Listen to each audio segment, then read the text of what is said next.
O Sesc e Sescope Santa Catarina. Onde tem vida, tem cooperativismo, informam. A seguir, Estado de Excelência. Com o apoio da Sesc, FECOAGRO, Fiesc, Faesc, Cicobi e Fecoerusc, começa agora mais uma edição do Estado de Excelência. Esses são os destaques do programa de hoje.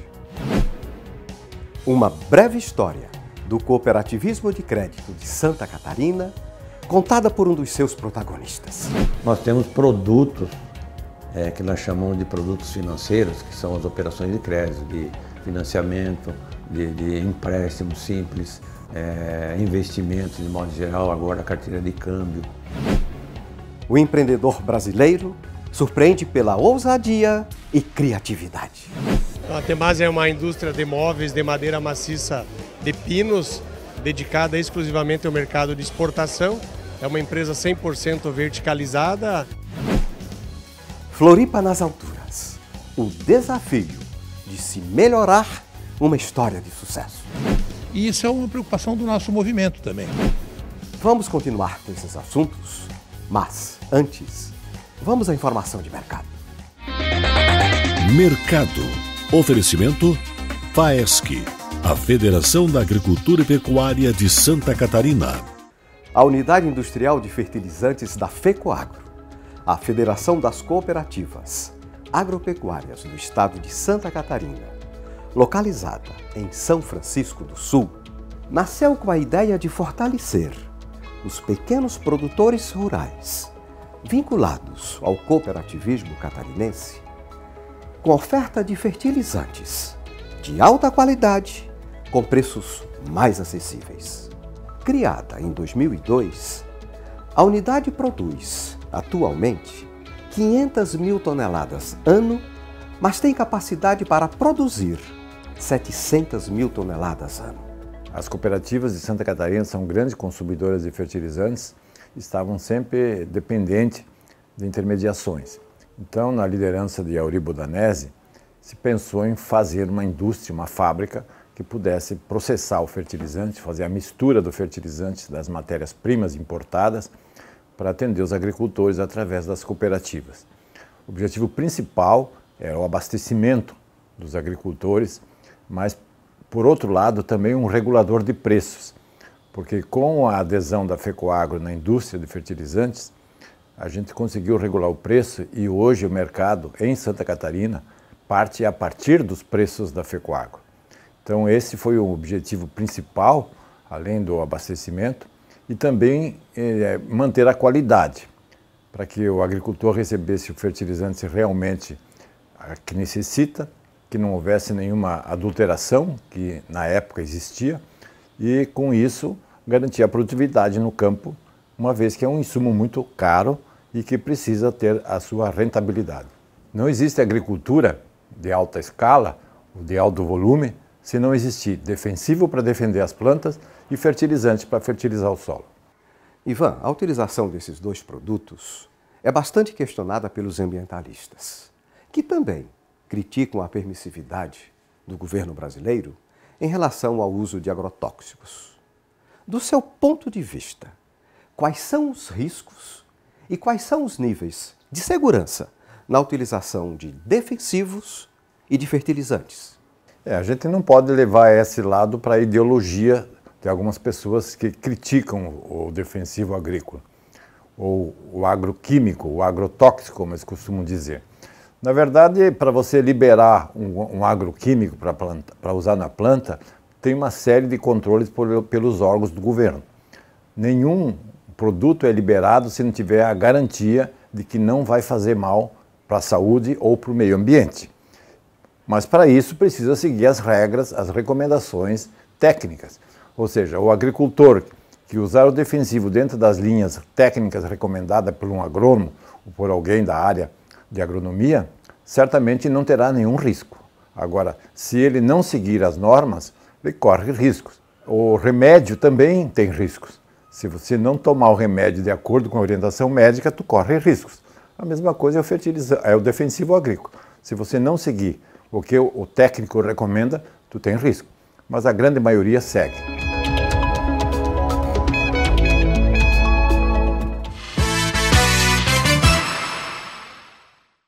O empreendedor brasileiro surpreende pela ousadia e criatividade, com uma estratégia de negócios totalmente voltada para o mercado externo. A Temasa, de Caçador, o município do meio-oeste catarinense, faz sucesso com sua linha de imóveis do It Yourself. Faça você mesmo. A Temasa é uma indústria de móveis de madeira maciça de pinos, dedicada exclusivamente ao mercado de exportação. É uma empresa 100% verticalizada. Nós plantamos, colhemos, serramos, secamos e transformamos a madeira de pinos em produtos que são exportados para os 4 cantos do mundo. A nossa empresa nasceu em 1990 e o nicho de mercado nosso é o mercado de monte você mesmo, do It Yourself. Especificamente pequenos móveis que na ponta são vendidos dentro do conceito de preços mágicos, R$19,90, R$29,90. Então eu costumo dizer que a gente não vende um móvel, nós vendemos um Kinder Ovo para adulto, porque o cliente tem o orgulho e o prazer de comprar o nosso produto, vai numa caixinha e passa o final de semana, o pai, a mãe, os filhos, montando esse produto, muitas vezes até mesmo personalizando isso. E o gostoso disso é que a família vai para as grandes redes de supermercado, pega esse pacote de Kinder Ovo gigante, leva para casa e monta ela mesmo. O casal de namorado, marido e esposa, os filhos, inclusive nesse nosso stand aqui, tem os netinhos montando. Então você brinca, é uma atividade onde você tem o teu lazer, tem o teu móvel e você mobilia a tua casa. A gente é uma indústria que está no meio-oeste de Santa Catarina, Caçador, e temos muito orgulho de todas as nossas conquistas, porque hoje a gente é uma das maiores exportadoras de madeira, de móveis de madeira maciça do Brasil.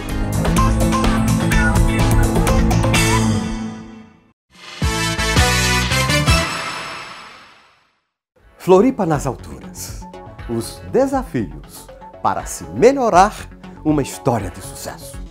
Com a participação de lideranças empresariais, profissionais liberais, jornalistas, formadores de opinião e dirigentes de entidades comunitárias, o movimento Floripa Sustentável realizou um almoço estratégico que contou com a palestra do jornalista Raul Lores, dono do canal no YouTube, São Paulo nas Alturas. É um evento que a gente aproveitou para fazer um convite ao Raul Lores, é um jornalista, especialista em cidades, escritor, e que tem também um programa no YouTube lá em São Paulo nas Alturas. Se interessou por Florianópolis, fez 4 vídeos aqui sobre a nossa cidade, e o último deles é essa questão do que melhorar uma cidade já com bons índices, né? E isso é uma preocupação do nosso movimento também. Nós, do Floripa Sustentável, trabalhamos em 4 eixos fundamentais, que agora até incluímos um 5º, além do desenvolvimento sustentável do meio ambiente, o desenvolvimento econômico, o desenvolvimento social, o desenvolvimento urbanístico, incluímos o desenvolvimento de tecnologia e inovação, que está permeando todas as coisas aqui na cidade. Então hoje também nós vamos apresentar quais são os temas, as pautas que nós vamos desenvolver no ano que vem, né? No sentido de fazer com que a gente pense Florianópolis, dialogue com os poderes e dentro daquelas prioridades que a gente se colocou, né? Há uma grande história de sucesso aqui, que eu acho que todo Floriper tem consciência. A população dobrou de tamanho em 20 anos, está atraindo gente com talento, com alta renda do Brasil inteiro. Então, ao contrário de outras cidades que incham, mas sem aumentar a renda, aqui se aumentou. E a cidade melhorou muito. Agora tem que melhorar mais ainda. A gente sabe que tem um gargalo de mobilidade muito sério em Floripa. A gente sabe que há um outro gargalo e que tem muito a ver com mobilidade, que é de habitação com preços mais acessíveis, porque não adianta ter uma cidade ótima onde só a classe alta possa morar, até porque a classe alta não vive sozinha, ela precisa de diversos serviços. E se todo mundo que trabalha em Floripa tiver que morar nas cidades além ponte, vocês vão ter um trânsito muito intenso, afetando o clima, a qualidade do ar e tudo mais. E Floripa virou uma cidade tecnológica nos últimos anos, não é mais a cidade só do turismo. O turismo tem que ser mantido, mas a gente tem que pensar também nesse trabalhador tecnológico. Hoje é uma disputa global entre as cidades. Você cria uma startup, um unicórnio bilionário em São Francisco, e esse jovem de 30 anos, que pode ser americano, indiano ou chinês, ele vai escolher qual vai ser a filial latino-americana, a filial asiática, a filial na América do Sul. E Floripa vai ter que disputar com Rio, com São Paulo, com Recife e tantas outras cidades.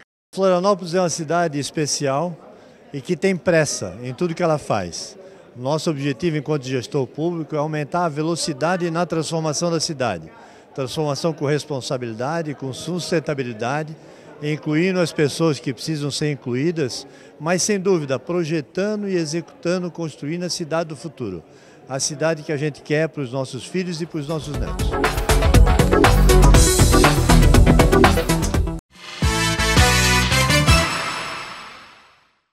Uma breve história do cooperativismo de crédito catarinense, contada por um dos seus protagonistas. Rui Schneider da Silva, presidente do Sicoob Central, Santa Catarina, Rio Grande do Sul. Rui, como nasceu o cooperativismo de crédito em Santa Catarina e quais foram os principais desafios para a implantação da central? Em 1980 em diante, o Banco Central aceitou que as cooperativas se transformassem em cooperativa de crédito. Até então só tínhamos cooperativa de produção, cooperativa de consumo, cooperativa de diversos tipos, mas não tínhamos de crédito.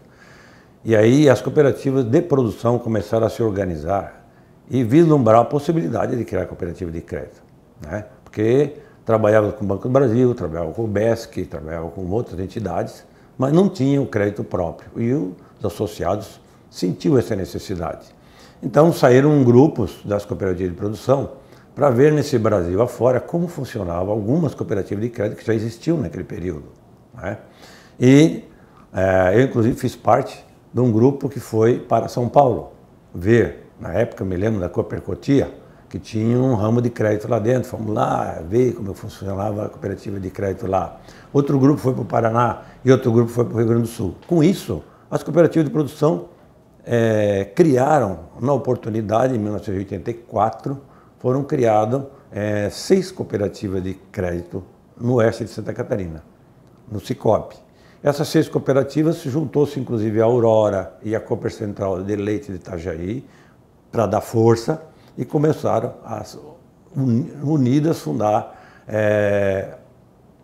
aquela necessidade de ter uma central que comandasse essas cooperativas de crédito. E aí sim, no ano seguinte, exatamente um ano após, em 8 de novembro de 85, foi criada a Cooperativa Central de Crédito de Santa Catarina, lá no Plaza Itapema, aqui, né, em Itapema, se reuniram e criaram a Cooperativa Central de Crédito.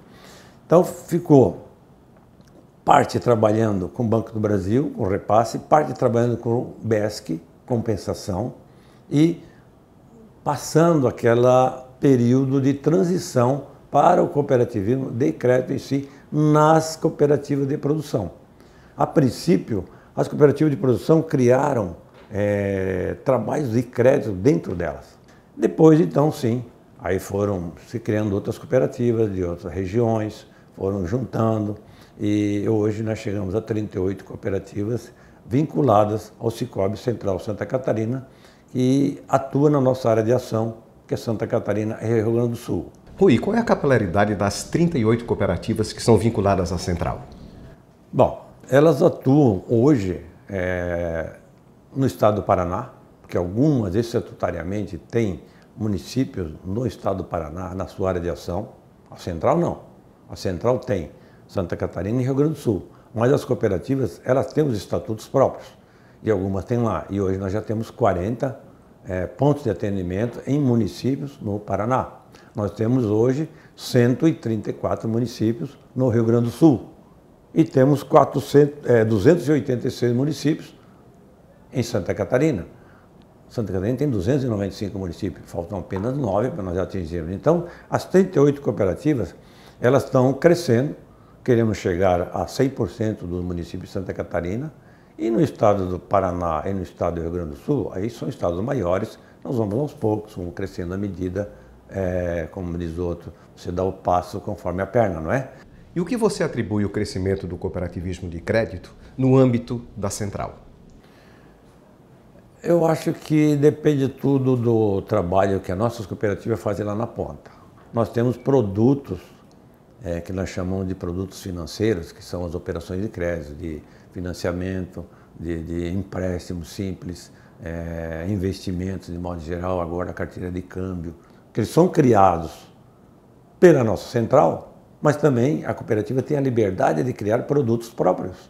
Ela cria produtos conforme os seus associados da sua região vai solicitando. Tem um conselho diretivo da cooperativa que se reúne e diz, olha gente, nós precisamos criar uma linha de crédito para atender determinada finalidade no nosso município. Não quer dizer que aquele produto que é criado lá no oeste, ele seja criado no sul do estado.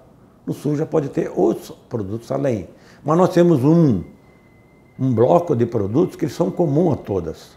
Algumas peculiaridades diferentes, especialmente no litoral. Porque aqui nós temos que fazer uma grande frente de trabalho para mostrar à população que mora nos grandes centros urbanos as vantagens do cooperativismo. Eles conhecem as fintechs, conhecem as empresas de investimento que têm, os bancos comerciais, os bancos públicos, mas não conhecem ainda as vantagens do cooperativismo de crédito. E quais são as vantagens do cooperativismo de crédito e quais são os riscos enfrentados por quem abre uma conta numa cooperativa de crédito? A vantagem do cooperativismo de crédito é que o associado ele é dono da cooperativa. Então, quando é feito o balanço do resultado no final do ano, as sobras que dá, ela é ressarcida, ela é distribuída entre os associados. As cooperativas procuram trabalhar com uma estrutura enxuta, nunca esquecendo do seu crescimento, da sua inovação, mas sempre procuram trabalhar com a estrutura mais enxuta. Por isso, muitas cooperativas não cobram tarifas e as taxas de juros até são menores. Então, nós hoje temos as mesmas garantias que os bancos dão para seus correntistas. Nós damos a mesma garantia para o nosso associado. Então, o risco é o mesmo que o banco tem, é o mesmo que as cooperativas de crédito têm. Não tem diferença. Nós ainda temos uma coisinha a mais no nosso sistema de Santa Catarina. Nós temos um Fundo de Estabilidade Financeira.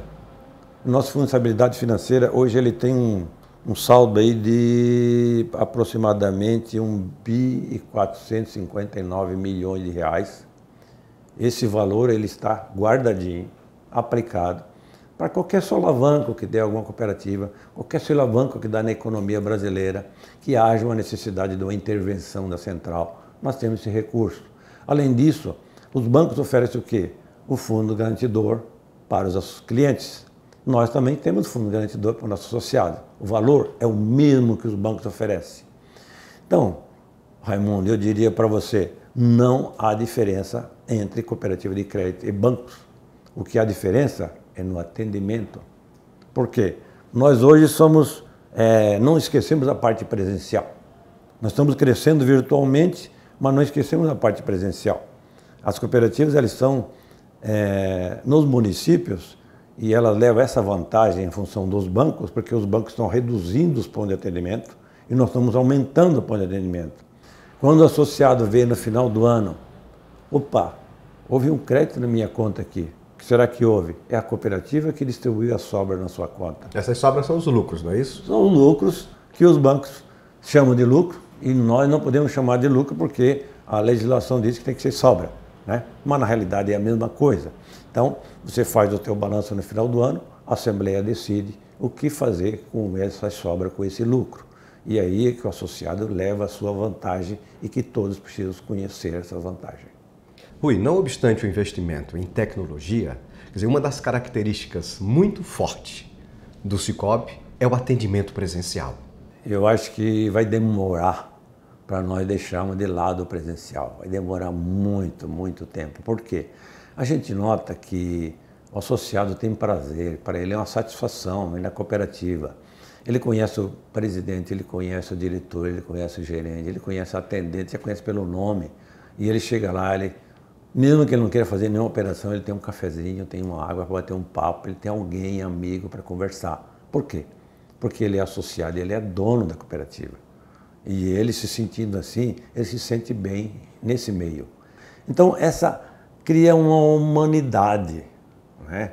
E dá uma harmonização entre esses associados, a direção da cooperativa, seus funcionários e a própria cooperativa. Então, a região onde a cooperativa está inserida, ela se sente confortável nesse atendimento. E com esse modelo de atendimento, quantos associados tem hoje a Central Santa Catarina, Rio Grande do Sul? Bom, nós atingimos já 1.400.000 e alguns associados no nosso estado, né? Na nossa área de ação.